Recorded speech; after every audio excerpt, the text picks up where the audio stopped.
Oke. Nah, setelah itu apa lagi? Udah selesai nih depolarisasi. Selanjutnya giliran si repolarisasi. Nah, ingat di video-video sebelumnya buku ini bilang bahwa, dan memang normalnya sih ya, repolarisasi hampir selalu terjadi di mana titik depolarisasi terakhir. Jadi dia kalau misalnya nih depolarisasi berakhirnya di sini, maka repolarisasinya itu akan dimulai dari titik-titik ini. Ya, bukan dari sini lagi. Ini mulainya depolarisasi di sini, berakhir dia mungkin di sini. Nah, mulainya repolarisasi itu dari sini berarti. Dari sini gitu ya. Jadi kebalikannya. Dan sama, kita tengok nanti aksisnya karena terlalu banyak kalau kita mau hitung titik ini satu, titik ini satu, titik ini satu. Oke. Nah, jadi kita udah paham dulu sampai sini bahwa gelombang P itu mewakili depolarisasi atrium. Ya. Ini depolarisasi atrium. Ini juga depolarisasi atrium. Jadi P kecil ini menandakan adanya depolarisasi pada atrium. Artinya si atrium itu punya aktivitas listriknya dan terbaca oleh si EKG gitu ya. Kemudian di sini ada gelombang Q kecil, di sini nggak ada. Nah di sini ada efeknya, tapi ini bukan Q kan, karena dia istilahnya kalau di kompleks QRS yang pertama naik itu langsung kita sebutnya gelombang R. Jadi R-nya R kecil gitu ya. Karena kecil ya. Baru ini S dalam, S besar. Nah kalau ini nggak ada Q, R-nya gede. Oke. Kemudian ini juga ini R besar. Oke. Kemudian udah selesai nih, kita lanjutkan ke repolarisasi ya. Jadi sorry ya, lagi batuk memang nih. Inilah kenapa kita sebut ini gelombang setelah P ini kita sebutnya kompleks QRS ya, karena QRS itu nggak melulu gelombangnya QRS, nggak bisa jadi dia langsung R karena dia langsung naik deh, nggak ada turun kayak gini kan, tergantung posisi sadapan mendekat atau menjauh gitu ya. Jadi bisa RS kayak gini, bisa R kemudian turun, bisa QRS nanti turun gitu ya. Jadi kompleks kan, ada nomenklaturnya. Kalau di yang ada ikut MTE Dr. Suhaimi itu ada bilang itu ada 12 nomenklatur. Nah ini nggak semuanya itu abnormal, jangan salah. Jadi sekali lagi kayak P tadi, walaupun dia kebalik belum tentu itu abnormal ya, karena posisi sadapannya aja makanya kita bilang nggak normal.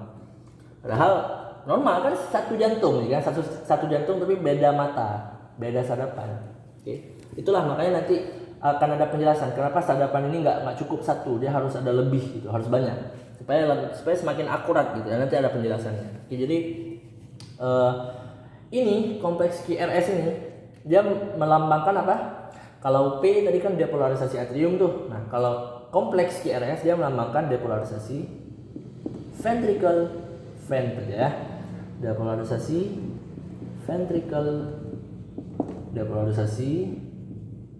ventricle. Oke. Kah? Kemudian apa lagi? Bentar ya. Nah, kemudian udah selesai lah ini ya. Untuk depolarisasi. Selanjutnya giliran repolarisasi ya. Kita pause dulu untuk kita hapus aksis ini biar nggak membingungkan lagi. Nah, jadi udah kita hapus nih ya.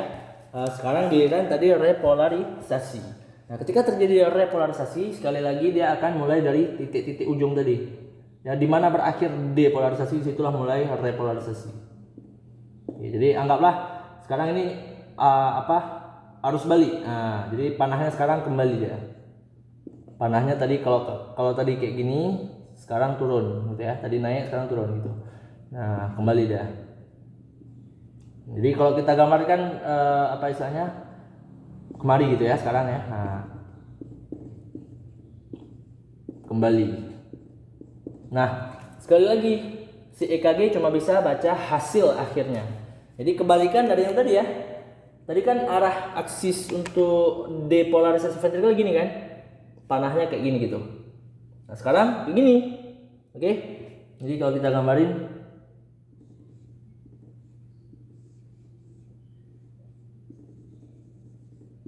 Nah, gini kurang lebih aksis ya, hasil akhir dari listrik untuk repolarisasi ventricle.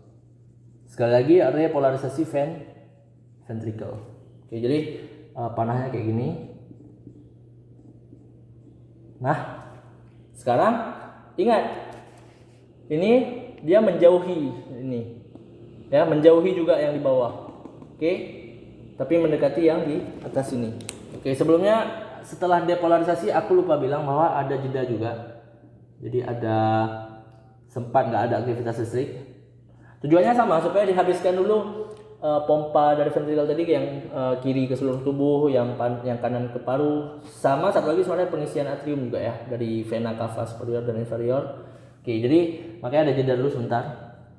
Nah, ini juga ada jeda berarti. Oke ya. Aduh ribet juga nih ya. Sebenarnya ini nanti ada penjelasan nih. Dia sebenarnya nggak gini dia, tapi turun. Ya, tergantung sadapan sebenarnya. Nanti ada sadapan yang dia turun kayak gini. Kenapa turun? Kenapa ada S di situ, nanti ada penjelasannya dia. Kalau misalnya di lead berapa ya? Kalau misalnya di lead 1 nggak ada sih. Ya nggak usah ada aja, biar nggak bingung nggak usah aja dulu ya. Nanti kita terangkan kapan di video berikutnya kita akan jelaskan. Ya. Apa namanya? Ya, ini repolarisasi, ada jeda dulu tadi. Nah, repolarisasi ingat aturannya dia kebalikan dari si depolarisasi. Ketika dia menjauhi sadapan, maka dia akan naik, ya. Bukan turun. Kalau depolarisasi ketika menjauh dia turun kan, defleksi negatif. Tapi ketika dia repolarisasi maka dia kebalikannya, dia tetap naik jadinya. Nah, oke. Ingat ya, ventricle kiri lebih kuat, makanya efeknya itu lebih terasa di kiri. Seolah-olah mulai repolarisasi itu dari sini, bukan dari tengah ini. Padahal kan kiri kanan sama, cuma kiri lebih kuat, jangan lupa. Oke. Nah, gitu juga di sini. Ya kan, ini menjauhi yang bawah, maka dia juga akan naik. Oke. Di sini mendekati, maka dia akan turun. Oke. Akan turun. Oke, nah ini kita sebut repolarisasi ventricle, dan di EKG kita sebutnya gelombang T. Nah, jadi ini repolarisasi ventricle, repolarisasi. Kacau video kali ini. Mohon maaf ya teman-teman. Oke. Habis itu kan selesai, istirahat. Garis lurus lagi sampai nanti si SA mulai mencetuskan listrik lagi. Terulang lagi siklus ini, PQRS ya. Jadi ingat, QRS itu nggak selamanya QRS. Jadi makanya kita sebutnya kompleks QRS. Jadi ada yang cuma R kecil S besar, ada yang R aja, ada yang QR gitu ya. Nggak selalu QRS. Dan itu nggak bisa kita bilang kalau nggak lengkap, misalnya nggak ada ketiga-tiganya gitu kita bilang kelainan, nggak tentu, bisa jadi karena cuma sadapan yang berbeda, bukan gelombang, bukan jantungnya yang berubah ya, sadapan yang berbeda. Oke, jadi ada pertanyaan sekarang ini ya. Ini depolarisasi atrium P, ini depolarisasi ventricle tinggi deh ya. Oke, QRS, kompleks QRS. Kemudian ada gelombang T, repolarisasi ventricle. Pertanyaannya, di mana repolarisasi atrium? Nah, ya kan? Kita cuma bahas tadi untuk ventricle nih. Untuk si atrium nggak kita lupakan kayak gitu. Nah, bukan. Jadi atrium itu ketika dia telah terdepolarisasi di sini, maka saat si AV mencetuskan kembali listrik ke ventricle atau depolarisasi ventricle, maka di saat itu pula si atrium sedang berrepolarisasi. Jadi ada gelombang sebenarnya di sini. Ada gelombang.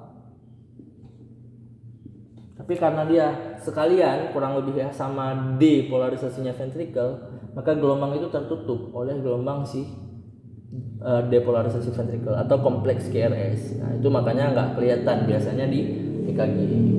Oke, mungkin ini aja dulu. Nanti kita akan bahas lagi lebih lanjut. Ini kayak pusing udah ini ya.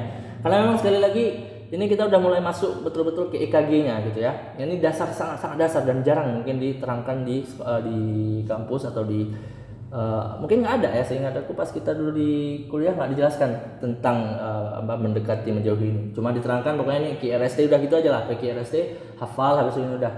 Jarang, hampir nggak ada kalau gue bilang dijelaskan kayak gini.